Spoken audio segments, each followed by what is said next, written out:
Salam Smart People Chat. Oke, dimanapun kalian berada, lagi di jalan, lagi di rumah.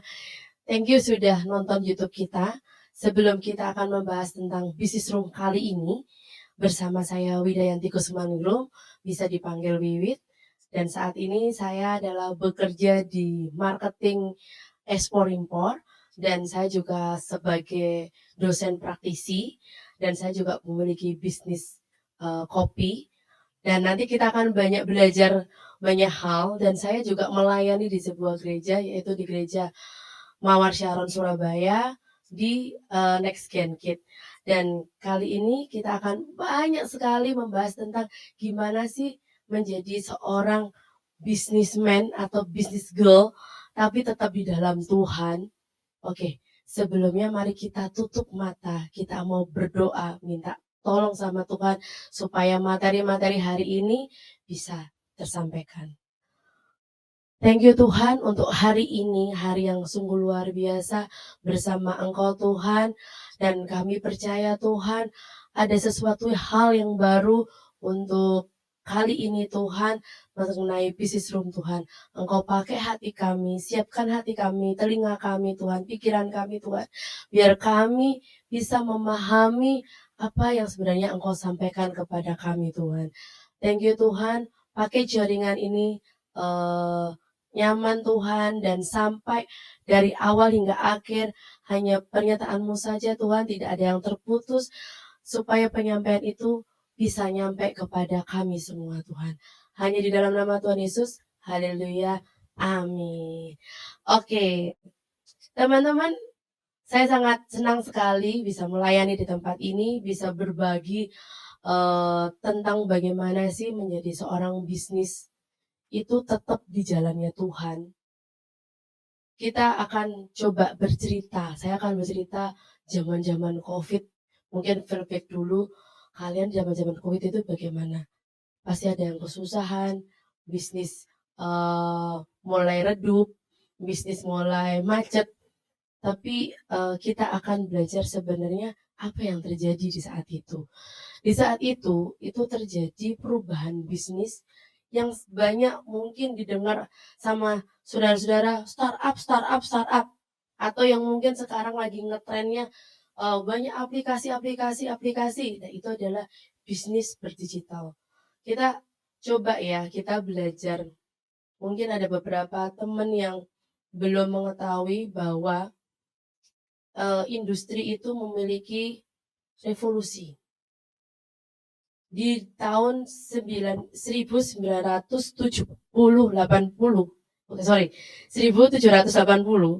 itu adalah industri 0.0 di mana menggunakan menggunakan mesin uap, di mana banyak perusahaan-perusahaan yang sudah menggunakan mesin uap.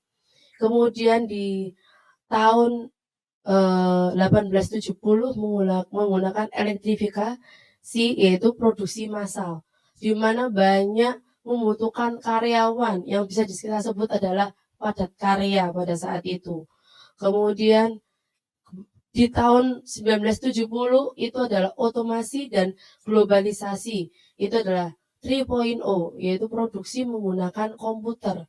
Sudah tidak menggunakan komputer yang kotak-kotak itu, kita sudah menggunakan komputer yang lebih kecil, lebih tipis dan menggunakan semuanya berbasis komputer. Kemudian, nah di saat COVID inilah itu sudah memasuki 4.0 yaitu digitalisasi yang dimana banyak startup, banyak aplikasi, semua bisa dihandle dari jarak jauh dan sudah memasuki tahun ini di tahun 2026 2025 ini sudah memasuki di industri 5.0 yang dimana AI mulai dipublikasikan.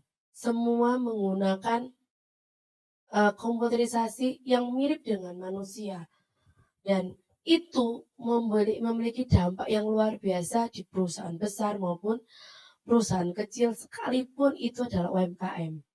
Saya pernah merasakan saya juga datang ke dinas perindustrian saat itu untuk menanyakan beberapa produk saya, apakah yang syaratnya untuk bisa dijual beli di Indonesia dengan layak, dengan aman, itu banyak orang-orang UMKM itu berkeluh kesah adalah saya ini tidak update untuk teknologi. Saya ini buta untuk teknologi. Jadi yuk coba kita ubah pikiran kita, perubahan zaman, perubahan kondisi, itu ada positif, ada negatifnya, tergantung respon kita. Kalau kita punya Tuhan, respon kita itu akan bisa diubahkan. Respon kita terhadap segala sesuatu itu bersama Tuhan itu kita bisa tahu mana sih yang harus dijalankan, mana sih yang enggak. Oke, kita akan coba belajar satu tokoh Alkitab yang sangat luar biasa, yaitu adalah Daniel. Kita buka Alkitab kita di Daniel 6 ayat 1 sampai 28. Dan hari ini temanya adalah Grounded Purpose. Saya bacakan ya untuk Daniel 6 ayat 1 sampai 28. Ayat 1. Darius orang Media menerima perintah ketika ia berumur 62 tahun. Lalu berkenalah Darius mengangkat 120 wakil-wakil raja atas kerajaannya. Mereka akan ditempatkan di seluruh kerajaannya. Membawai mereka diangkat 2-3 pejabat tinggi dan Daniel adalah salah satu dari ketiga orang itu. Kepada merekalah para wakil-wakil raja harus memberi pertanggungjawab supaya raja jangan dirugikan. Maka Daniel ini melebihi para pejabat tinggi dan para wakil raja itu karena ia mempunyai roh yang luar biasa dan raja bermaksud untuk menempatkannya atas seluruh kerajaannya. Kemudian para pejabat tinggi dan wakil raja itu mencari alasan dakwaan terhadap Daniel dalam hal pemerintahan, tetapi tidak mendapat alasan apapun atau sesuatu kesalahan, sebab ia setia dan tidak ada didapati sesuatu kelalaian atau sesuatu kesalahan kepadanya. Maka berkatalah orang-orang itu, kita tidak akan mendapat suatu alasan dakwaan terhadap Daniel kecuali dalam hal ibadahnya kepada Allahnya. Kemudian bergegas-gegaslah para pejabat tinggi dan wakil raja itu menghadap raja serta berkata kepadanya, Ya Raja Darius, kekalah hidup tuanku, semua pejabat tinggi kerajaan ini, semua penguasa dan wakil raja dan raja menteri dan bupati telah mufakat supaya dikeluarkan kiranya suatu penempatan raja dan ditetapkan suatu larangan. Agar barang siapa yang dalam 30 hari menyampaikan permohonan kepada salah satu dewa atau manusia, kecuali tuanku, ya raja, maka ia akan dilemparkan ke dalam gua singa. Oleh sebab itu, ya raja, keluarkanlah larangan itu dan buatlah suatu surat perintah yang tidak dapat diubah menurut undang-undang orang Media dan Persia yang tidak dapat dicabut kembali. Sebab itu Raja Darius membuat suatu perintah dengan larangan itu. Demi didengar Daniel bahwa surat perintah itu telah dibuat, pergilah ia ke rumahnya. Dalam kamar atasnya ada tingkap-tingkap yang terbuka ke arah Yerusalem. 3 kali sehari ia berlutut, berdoa, serta memuji Allahnya seperti yang biasa dia lakukannya. Lalu orang-orang itu bergegas-gegas masuk dan mendapati Daniel sedang berdoa dan memohon kepada Allahnya. Kemudian mereka menghadap raja dan menyatakan kepadanya tentang larangan raja. Bukankah tuanku mengeluarkan surat larangan supaya setiap orang yang dalam 30 hari menyampaikan permohonan kepada salah satu dewa atau manusia, kecuali kepada tuanku ya raja, akan dilemparkan ke dalam gua singa, jawab raja. Perkara ini telah pasti menurut undang-undang orang Media dan Persia yang tidak dapat dicabut kembali. Lalu kata mereka kepada raja, Daniel salah satu seorang buangan dari Yehuda tidak mengindahkan tuanku ya raja dan tidak mengindahkan larangan yang Tuhan keluarkan. Tetapi 3 kali sehari ia mengucapkan doanya. Setelah raja mendengar hal itu, maka sangat sedihlah ia dan ia mencari jalan untuk melepaskan Daniel, bahkan sampai matahari masuk, ia masih berusaha untuk menolongnya. Lalu bergegas-gegaslah orang itu menghadap raja serta berkata kepadanya, ketahuilah, ya raja, bahwa menurut undang-undang orang Media dan Persia tidak ada larangan atau penetapan yang dikeluarkan raja yang dapat diubah. Sesudah itu, raja memberi perintah lalu diambillah Daniel dan dilemparkan ke dalam gua singa. Berbicara raja kepada Daniel, Allahmu yang kau sembah dengan tekun, dialah kiranya yang melepaskan engkau. Maka dibawalah sebuah batu dan diletakkan pada mulut gua itu, lalu Raja mencap itu dengan cincin materainya dan cincin materai para pembesarnya supaya dalam hal Daniel tidak dibuat perubahan apa-apa. Lalu pergilah raja ke istananya dan berpuasalah ia semalam-malaman itu. Ia tidak menyuruh datang penghibur-penghibur dan tidak dapat tidur. Pagi-pagi sekali ketika fajar menyingsing, bangunlah raja dan pergi dengan buru-buru ke gua singa.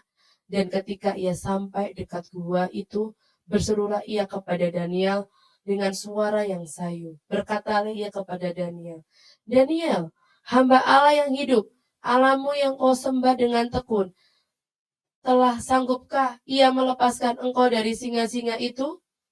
Lalu kata Daniel kepada raja, ya raja, kekalah hidupmu. Allahku telah mengutus malaikatnya untuk mengatuk mulut singa-singa itu, sehingga mereka tidak mengapa-apakan aku, karena ternyata aku tak bersalah di hadapannya, tetapi juga terhadap tuanku ya raja, aku tidak melakukan kejahatan. Lalu sangat sukacitalah raja dan ia memberi perintah supaya Daniel ditarik di dalam gua itu. Maka ditariklah Daniel dalam gua itu dan tidak terdapat luka apa-apa padanya karena ia percaya kepada Allahnya. Raja memberi perintah lalu diambillah orang-orang yang telah menuduh Daniel dan mereka dilemparkan ke dalam gua singa, baik mereka maupun anak-anak dan istri-istri mereka. Belum lagi mereka sampai dasar gua itu, singa-singa itu telah menerkam mereka, bahkan meremukkan tulang-tulang mereka. Kemudian Raja Darius mengirim surat kepada orang-orang dari segala bangsa, suku, bangsa dan bahasa yang mendiami seluruh bunyinya adalah, bertambah-tambahlah kiranya kesejahteraanmu. Bersama ini ku beri perintah bahwa di seluruh kerajaan yang kukuasai, orang harus takut dan gentar kepada Allahnya Daniel. Sebab dialah Allah yang hidup, yang kekal untuk selama-lamanya. Pemerintahnya tidak akan binasa dan kekuasaannya tidak akan berakhir. Dia melepaskan dan menolong dan mengadakan tanda dan mukjizat di langit dan di bumi. Dia yang telah melepaskan Daniel dari cengkeraman singa-singa. Wow, ini adalah cerita Daniel yang sangat luar biasa. Orang yang memiliki sesuatu yang luar biasa yang mungkin orang lain tidak punya. Mari kita belajar hari ini. Kenapa hari ini adalah tentang grounded purpose, yaitu kita akan belajar tetap berakar pada Tuhan di tengah-tengah tantangan hidup sambil melangkah dengan tujuan yang Tuhan berikan, bukan karena tekanan tapi karena panggilan. Kita akan belajar dari seorang Daniel, yaitu yang pertama adalah integrity. Integrity itu tadi kita bisa baca di ayat yang 1-4. 1-4 kita coba garis bawah ya. Di situ ada berkenanlah Darius di ayat yang kedua.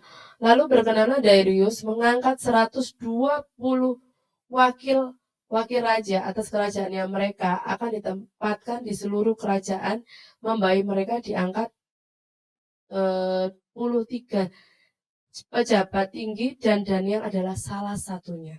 Di sini adalah Daniel adalah salah satunya. Kita percaya bahwa di sini ceritanya adalah Daniel itu sangat-sangat integrity, sangat-sangat excellent, karena di ceritanya berikutnya itu orang mencari celah, Daniel itu memberikan seluruh pekerjaannya itu dengan tanpa cacat celah. Nah, gimana dengan kita?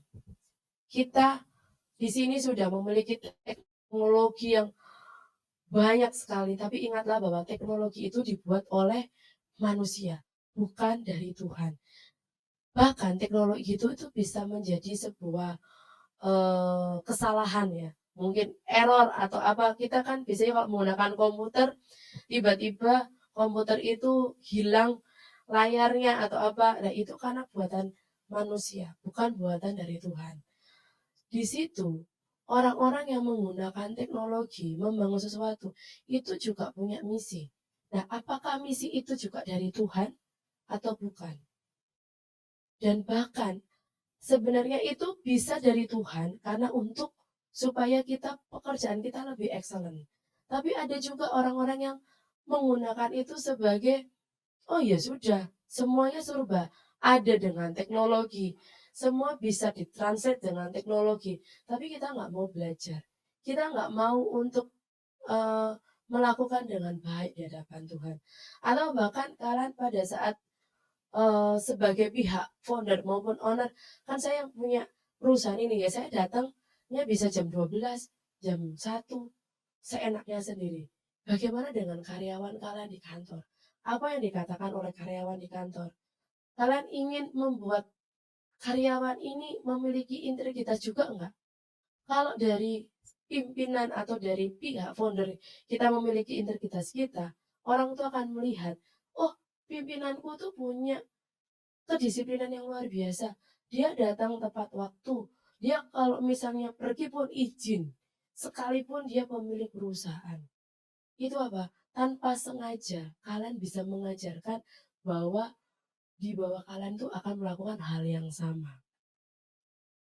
Begitu juga dengan Daniel. Daniel melakukan segala sesuatu yang dikatakan raja itu sesuai dengan apa yang dikatakan raja. Sehingga keterampilannya dia melebihi pejabat-pejabat yang lain. Nah, saat ini kita mau nggak menjadi seorang pembisnis yang nggak diragukan oleh orang lain. Oh, produknya dia itu selalu bagus, selalu terbaik. Gimana kalau hal yang kecil kita tidak punya kedisiplinan? Kita di kecil aja kita tuh masih pakai hak ciptanya orang lain. Kita tuh masih asal ada uang semuanya beres kayak gitu. Yuk coba introspeksi diri, perusahaan ini ada, perusahaan ini macet, perusahaan ini enggak ada, saat ini lagi down. Itu siapa sebenarnya? Karyawakah? Atau mungkin modalnya kurang? Atau pesaingnya banyak? Atau bahkan itu adalah muncul dari diri kita sendiri yang kita tidak punya integrity. Gitu ya. Kita belajar dari Daniel adalah integrity. Yang kedua adalah humility. Humility itu ada di ayat 11. Saya bacakan di ayat 11, Daniel 6 ayat 11 ya. Demi didengar Daniel bahwa surat perintah itu telah dibuat. Pergilah ia ke rumahnya, dalam kamar atasnya ada tingkap-tingkap yang terbuka ke arah Yerusalem. 3 kali sehari ia berlutut, berdoa, serta memuji Allahnya. Nah, di sini siapa kita? Kapan kita berlutut memuji dan memuliakan Tuhan? Ya mungkin hanya seminggu sekali, pada saat hari Minggu mungkin. Oh, seminggu 2 kali pada saat komsel. Tapi sehari-hari kita, pernahkah kita menundukkan diri? Kita datang, kita tutup rapat-rapat rumah kita. Nggak perlu 2 jam, 3 jam, saudara. Cuma 30 menit aja bersama Tuhan. Kita punya intensitas ngobrol sama Tuhan. Tuhan tuh ingin kita diajak ngobrol gitu loh. Walaupun Tuhan tuh maha tahu, saudara. Tuhan tuh tahu lubuk hati kalian yang paling dalam. Tapi Tuhan tuh ingin kalian itu menghadap dia dengan haus dan lapar. Dan buang semua titel sebagai founder, titel sebagai CEO, titel sebagai manajer, titel sebagai mungkin leader di sebuah gereja. Bahkan mungkin seorang gembala. Tapi pada di hadirat Tuhan, kita melepaskan semuanya itu. Biarlah Tuhan yang memeluk kita. Biar Tuhan yang melawat kita. Biar Tuhan yang membukakan semua. Mungkin kita itu nggak tahu salah kita itu di mana. Mungkin pada saat itu kalian berbisnis, kalian lupa satu hal. Kalian tidak menyampaikan pada customer. Kalian sempat berbohong kepada customer bahwa produk itu oke, tapi sebenarnya kalian tahu kalau itu ada cacatnya.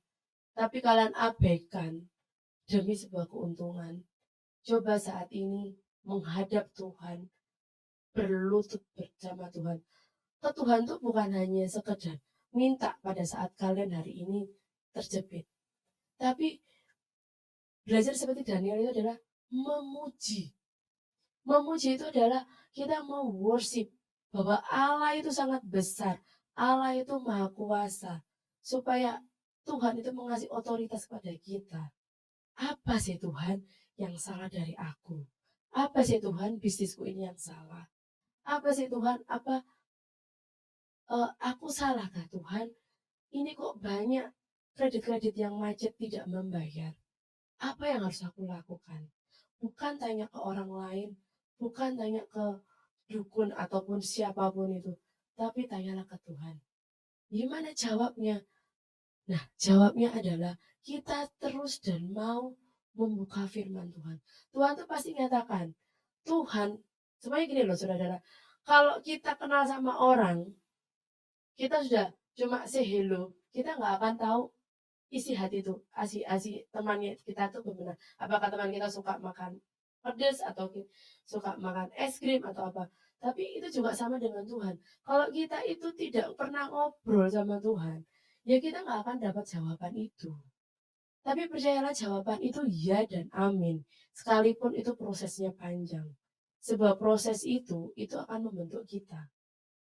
Ya, kita akan lebih dimurnikan. Dengan humility kita menaruh semua beban di kaki Yesus. Maka kita itu akan lebih humble. Kita akan lebih murah hati. Dan itu Tuhan itu berkarya di dalam hidup kita. Maka nanti tanpa sadar kita akan memiliki 9 buah roh yang ada di Alkitab ya saudara-saudara. Kalau nanti nextnya kalau kita bisa membahas tentang buah roh, kita akan bahas. Nah, kemudian dari integrity kita udah punya, humility kita sudah punya, satu ini yang harus kita miliki, tanpa ini kita nggak bisa apa-apa. Yaitu adalah peace in his presence. Itu di ayat 21 sampai 23. Saya ulangi untuk pembacaannya. 21 sampai 23 ya. Dan ketika ia sampai dekat gua itu, berserulah ia kepada Daniel dengan suara yang sayu. Berkatalah ia kepada Daniel, Daniel hamba Allah yang hidup, Allahmu yang kau sembah dengan tekun, telah sanggupkah ia melepaskan engkau dari singa-singa itu? Lalu kata Daniel kepada raja, ya raja, kekalah hidupmu.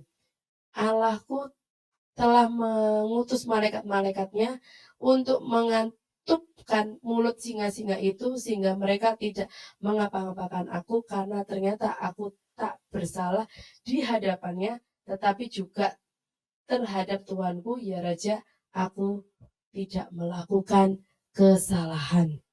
Nah, ini ketenangan yang harus kita pelajari dari sifat Daniel. Daniel sebelum dibuang ke gua singa, dia 3 hari berturut-turut itu berdoa memuji Tuhan. Tapi gak hanya sekedar itu. Dia bisa duduk dengan tenang dan menjawab sebuah pertanyaan dari raja dengan tegas. Ya raja, kekallah hidupmu. Nah, di situ ayo kita mau belajar tenang. Saat ini kalian kalau masih khawatir, masih enggak tenang, tabunganku tinggal berapa juta ini. Kalau mau buka bisnis lagi, rasanya enggak mungkin. Tahulah saudara-saudara, sebuah bisnis itu tidak harus berdasarkan modal yang besar. Modal yang kecil, kalau kita berserah penuh kepada Tuhan. Dan di Alkitab pun juga udah diajarkan. Kalau kalian pernah membaca di orang sudah dia nggak punya apa-apa, dia hanya punya minyak sedikit. Kalau minyak ini dikasihkan ke orang tersebut, dia tidak akan bisa makan sama anak-anaknya terus besoknya meninggal. Tapi apa yang dikatakan Tuhan, kasih minyak itu dan maka minyak itu akan berlebih-lebih. Jadi Tuhan tuh udah belajar, sekecil apapun modalmu saat ini, kalau kamu berserah kepada Tuhan, Tuhan itu pasti akan berkarya.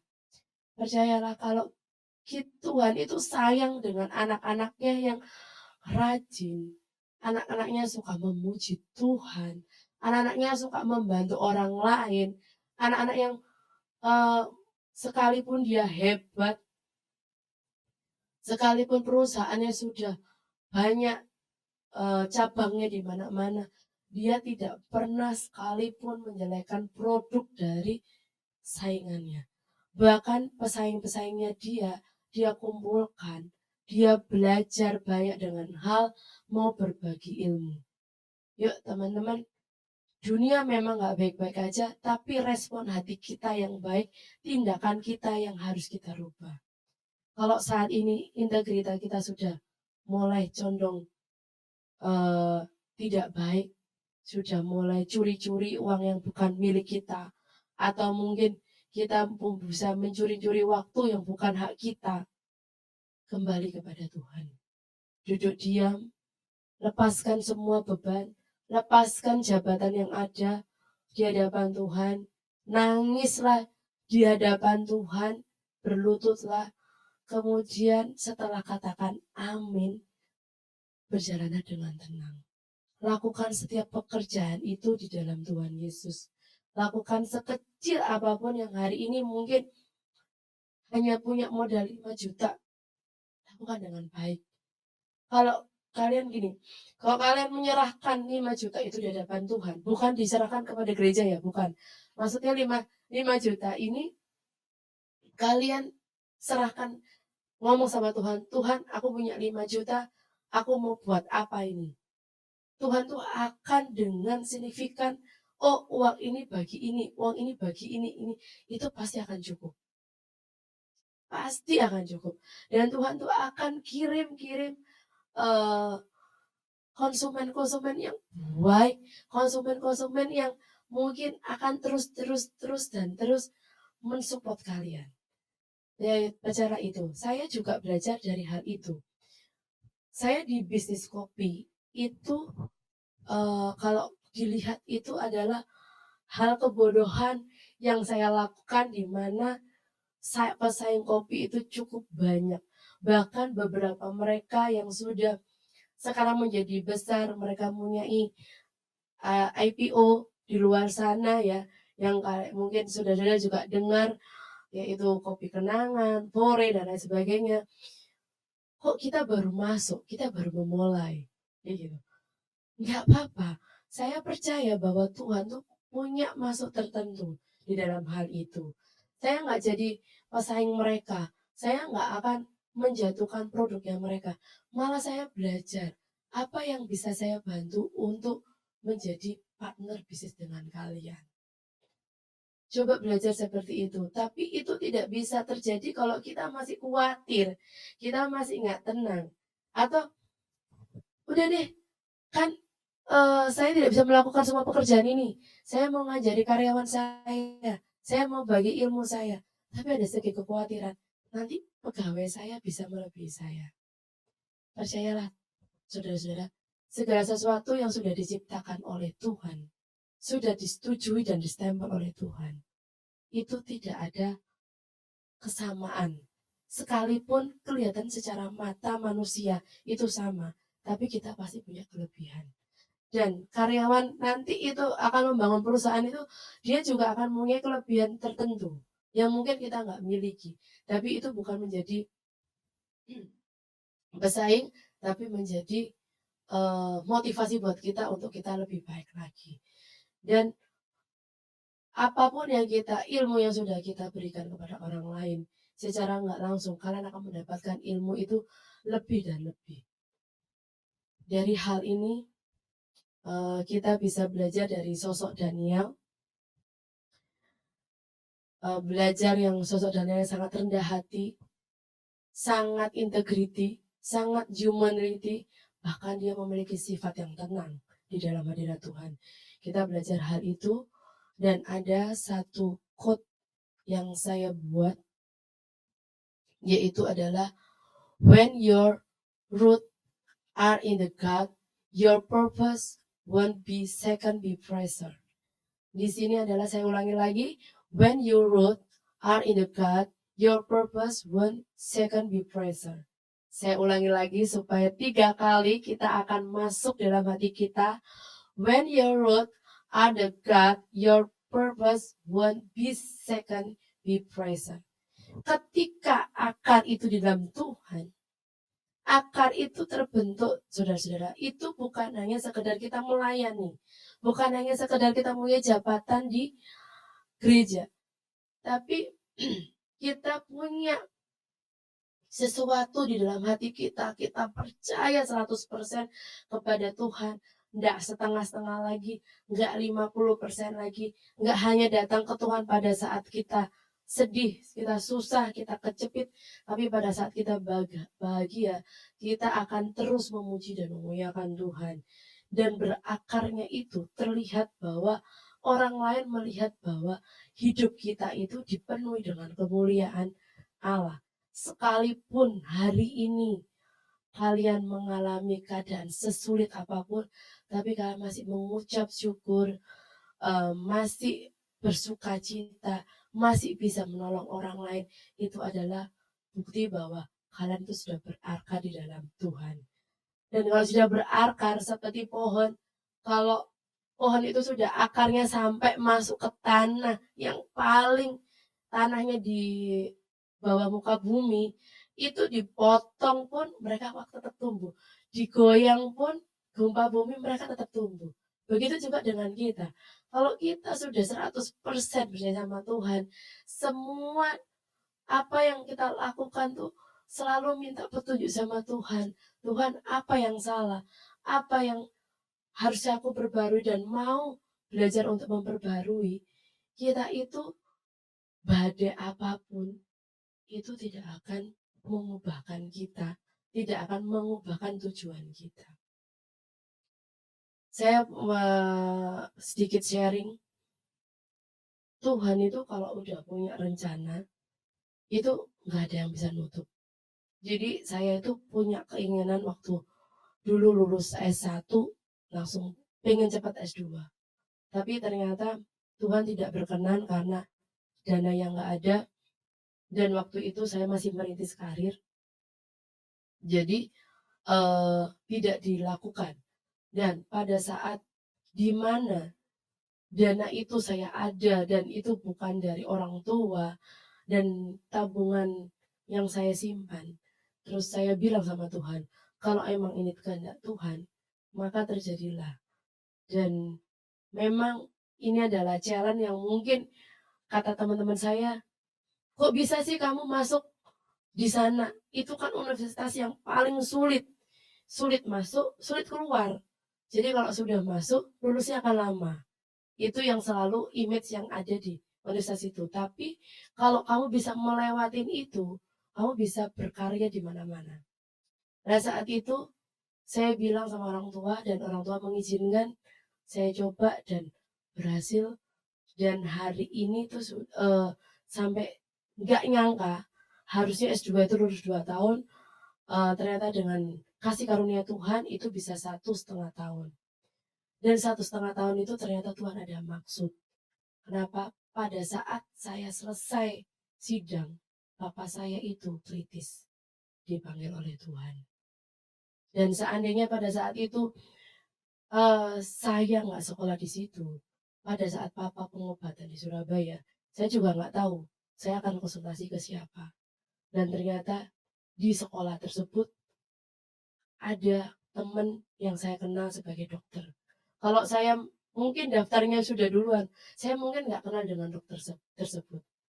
Dan saya siapa ya? Saya kenal dengan dokter hebat, dokter yang punya gelarnya itu kalau dibilang sampai nggak cukup lah kayak gitu.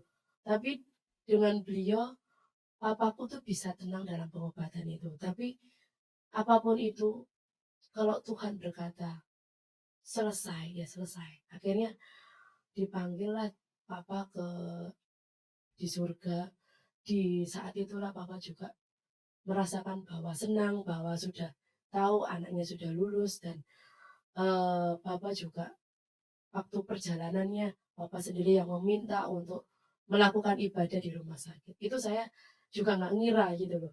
Ya, itu loh maksudnya Tuhan. Tuhan itu sudah atur sedemikian rupa. Tuhan itu tidak akan kita itu sampai keleleran di jalan.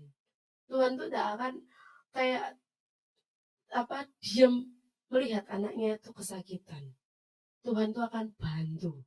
Tapi bagaimana kita? Kita mau bersyukur, kita mau ngomel, atau kita mau bersungut-sungut, itu nggak ada hasilnya. Ya jalan satu-satunya ya kita belajar dari seorang Daniel ini. Maka itu yuk kita berakar di dalam Tuhan dan tujuan kita tidak akan mungkin hilang apapun kondisinya, apapun ekonominya, apapun kondisinya. Oke, itu saja yang akan saya sampaikan 3 hal yaitu integrity, humanity, dan peace in the present. Oke, sekarang kita mau berdoa.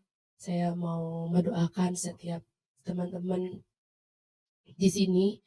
Mari redahkan hati kita. Mari kita fokus kepada Tuhan. Apa yang sebenarnya salah di dalam hidup ini.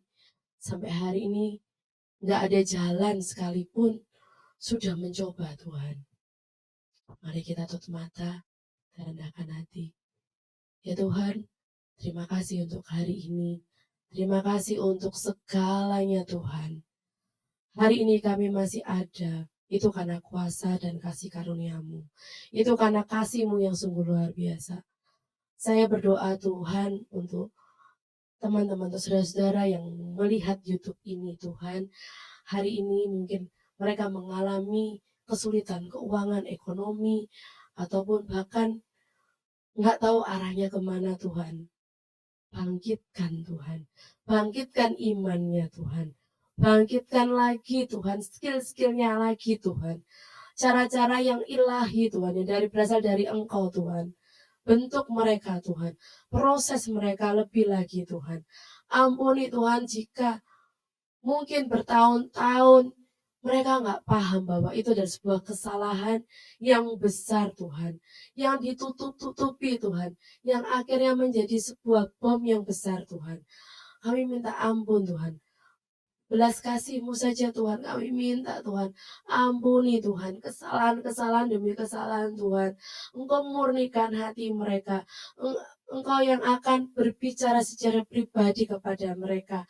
Hari ini Tuhan, kami cabut segala dosa yang ada di mereka di dalam nama Tuhan Yesus. Mereka akan berdamai dengan dirinya sendiri. Mereka akan mengerti Tuhan bahwa hidupnya itu berharga di hadapan Engkau Tuhan. Hari-hari ini yang mungkin akan melakukan hal-hal yang kebodohan Tuhan. Engkau tarik Tuhan hanya di dalam nama Tuhan Yesus. Engkau pulihkan mereka satu persatu. Kami percaya Tuhan satu keluarga Engkau selamatkan, seluruh keluarga Engkau selamatkan Tuhan. Tuhan tambahkan lagi Tuhan kepercayaan dirinya Tuhan untuk menghadapi segala situasi yang tidak menyenangkan Tuhan. Proses yang tenang Tuhan dan percaya bahwa Engkau yang akan membawa mereka dalam sebuah kemenangan Tuhan. Hari ini Tuhan, mereka akan menundukkan diri di kaki Engkau Tuhan, meminta belas kasih-Mu Tuhan. Pakailah mereka Tuhan menjadi pembisnis-pembisnis yang luar biasa, pembisnis yang memulai kemuliaan bagi semuanya Tuhan, dan mereka adalah cikal bakal Tuhan untuk terobosan bangsa ini akan pulih Tuhan. Kami percaya Tuhan ada kuasa penyertaan bagi mereka pada saat mereka berkata, pada saat mereka melakukan segala sesuatu Tuhan. Kau urapi Tuhan, Kau juga berkati keluarganya, Kau tutup bungkus semuanya Tuhan. Kami percaya Tuhan, dari mereka lah bangsa Indonesia ini akan pulih Tuhan. Thank you Tuhan atas kemurahan-Mu. Engkau yang jagai, Engkau juga akan pakai sarana ini Tuhan untuk semua smart people chat di sini semua Tuhan.